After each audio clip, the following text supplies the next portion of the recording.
யாழ்ப்பாண மாவட்டத்தில் அண்மையில் பெய்த பருவமழைக்கு பின்னர் டெங்கு நோயின் பரம்பல் அதிகரித்து செல்வதை நாங்கள் அவதானிக்கக்கூடியதாக இருக்கின்றது. நவம்பர் மாதத்திலே யாழ்ப்பாண மாவட்டத்திலே 134 நோயாளர்கள் டெங்கு நோயுடன் இனங்காணப்பட்டிருந்தார்கள்.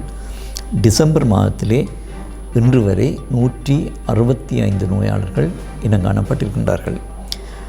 இந்த மாதத்திலே குறிப்பாக கடந்த வாரத்திலே நாங்கள் டெங்கு நோயாளர்களின் எண்ணிக்கை யாழ்ப்பாண மாவட்டத்திலே சடுதியாக அதிகரித்து செல்வதை அவதானிக்கக்கூடியதாக இருக்கின்றது.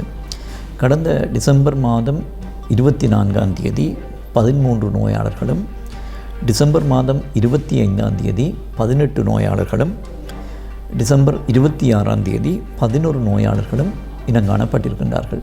கடந்த வாரத்திலே நாங்கள் இந்த ஒரு சடுதியான அதிகரிப்பை நாங்கள் அவதானிக்கக்கூடியதாக இருக்கின்றது. இந்த வருடத்தின் இன்று வரையான காலப்பகுதியிலே 5649 நோயாளர்கள் டெங்கு நோயுடன் இனங்காணப்பட்டிருக்கின்றார்கள். ஒரு இறப்பு ஜனவரி மாதத்திலே யாழ்ப்பாண மாவட்டத்தில் ஏற்பட்டிருக்கின்றது.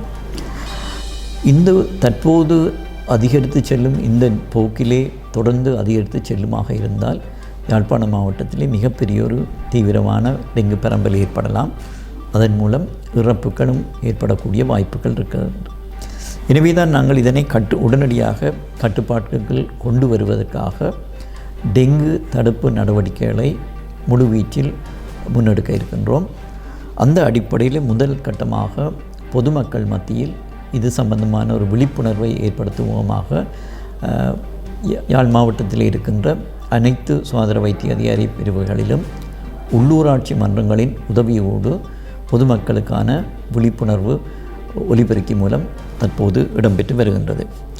அடுத்ததாக நாங்கள் இந்த காலப்பகுதியிலே இந்த கண்டெய்னர் கலெக்ஷன் என்று சொல்லப்படுகிற கொள்கலன்களை அகற்றுகின்ற பணிகளை உடனடியாக இன்று முதல் தீவிரப்படுத்துமாறு உள்ளூராட்சி மன்றங்களை கேட்டிருக்கின்றோம். யாழ் மாவட்டத்தில் இருக்கின்ற அனைத்து உள்ளூராட்சி மன்றங்களும் இதற்கு ஒத்துழைப்பு வழங்குவதாக கூறியிருக்கின்றார்கள். எனவே இன்று முதல் நாங்கள் இதிலே கூடுதலான கவனத்தை செலுத்தி இந்த யாழ் மாவட்டத்திலே கொள்கலன்களை அப்புறப்படுத்துவதற்கான தனியான ஒரு வேலை திட்டத்தை முன்னெடுக்குமாறு அவர்களிடம் கேட்டிருக்கின்றோம்.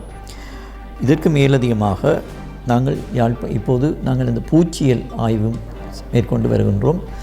எங்களுடைய கடந்த 2 வாரங்களிலே மேற்கொள்ளப்பட்ட பூச்சியல் ஆய்வை பார்க்கின்ற போது நாங்கள் நுளம்புகளின் நிறைவுடலிகளையும் நுளம்புகளின் உடம்பிகளையும் ஆய்வு செய்து வருகின்றோம். அவற்றை பார்க்கின்ற போது இந்த நுளம்புகளின் செறிவு அதிகரித்து செல்வதை அவதானிக்கக்கூடியதாக இருக்கின்றது. பல இடங்களில் யாழ்ப்பாண மாவட்டத்தில் இருக்கின்ற பல சுகாதார வைத்திய அதிகாரி பிரிவுகளிலே மேற்கொள்ளப்பட்ட இந்த ஆய்வுகளிலே இந்த உடம்பின் செறிவு அதிகமாக இருப்பதனால் அந்த பிரதேசத்திற்கு ஒரு நோயாளி வருவராக இருந்தால் அந்த பிரதேசத்திலே மிகப்பெரிய ஒரு பரம்பல் ஏற்படக்கூடிய வாய்ப்புகள் இருக்கின்றது. அடுத்ததாக எனவே இந்த டெங்கு நோயை கட்டுப்படுத்தும் நோக்கோடு நாங்கள் எங்களுடைய யாழ் மாவட்டத்தில் இருக்கின்ற சுகாதார பணியாளர்களுக்கு மேலதிகமாக கிளிநொச்சி, முல்லைத்தீவு மாவட்டங்களிலிருந்து இந்த டெங்கு தடுப்பு பணியிலே ஈடுபடுவதற்காக சுகாதார திணைக்களத்தைச் சேர்ந்த உத்தியோகத்தர்களை நாங்கள் இங்கே அழைக்க இருக்கின்றோம். அவர்கள் இங்கே நாளை வருகை தர இருக்கின்றார்கள். கடந்த வருடமும் யாழ்ப்பாண மாவட்டத்திலே டிசம்பர் ஜனவரி மாதத்திலே மிகப்பெரிய ஒரு டெங்கு பரம்பல் ஏற்பட்ட போது கிளிநொச்சி, முல்லைத்தீவு, வவுனியா, மன்னார் மாவட்டங்களிலிருந்து எங்களுடைய சக உத்தியோகத்தர்கள் வந்து எங்களுக்கு உதவி செய்திருந்தார்கள். தற்போது நாளை முதல் கிளிநொச்சி, முல்லைத்தீவு மாவட்டங்களைச் சேர்ந்த சுகாதார திணைக்கள உத்தியோகத்தர்கள் இந்த டெங்கு கட்டுப்பாட்டு பணியிலே எங்களோடு இணைந்து கொள்ள இருக்கின்றார்கள். அடுத்ததாக நாங்கள் தற்போது இந்த புகையூட்டல் நடவடிக்கைகளையும் தீவிரப்படுத்தி இருக்கின்றோம். நோயாளர்கள் இனங்காணப்பட்ட ஒவ்வொரு நோயாளி இனங்காணப்பட்ட பிரதேசத்திலும் அவரது வதிவிடத்தை சுற்றி 200 மீட்டர் தூரத்திற்கு நாங்கள் தற்போது புகையூட்டல் நடவடிக்கைகளை மேற்கொண்டு வருகின்றோம். இதற்கு மேலதிகமாக பொதுமக்கள் அதிகமாக கூடுகின்ற இடங்கள், வணக்கத்தலங்கள், பொது சந்தைகள் அல்லது நகரப்புறங்களுக்கும் புகையூட்டல் நடவடிக்கைகளை நாங்கள் மேற்கொள்வதற்கு தற்போது தீர்மானித்திருக்கின்றோம். இதற்கு மேலதிகமாக அந்த பூச்சியல் ஆய்விலே அதிக செறிவு உள்ள இடங்களாக அடையாளம் காணப்பட்ட இடங்களிலும் இந்த புகையூட்டல் நடவடிக்கைகளை நாங்கள் மேற்கொள்ள இருக்கின்றோம். நாங்கள் எதிர்வரும் இந்த டெங்கு கட்டுப்பாட்டு நடவடிக்கைகளை நேரடியாக கண்காணிப்பதற்காக எதிர்வரும் திங்கட்கிழமையும் செவ்வாய்க்கிழமையும் டிசம்பர் மாதம் 30ஆம் தேதியும் 31ஆம் தேதியையும் யாழ்ப்பாண மாவட்டத்திலே விசேட நுழம்பு கட்டுப்பாட்டு தினங்களாக பிரகடனப்படுத்தி இருக்கின்றோம்.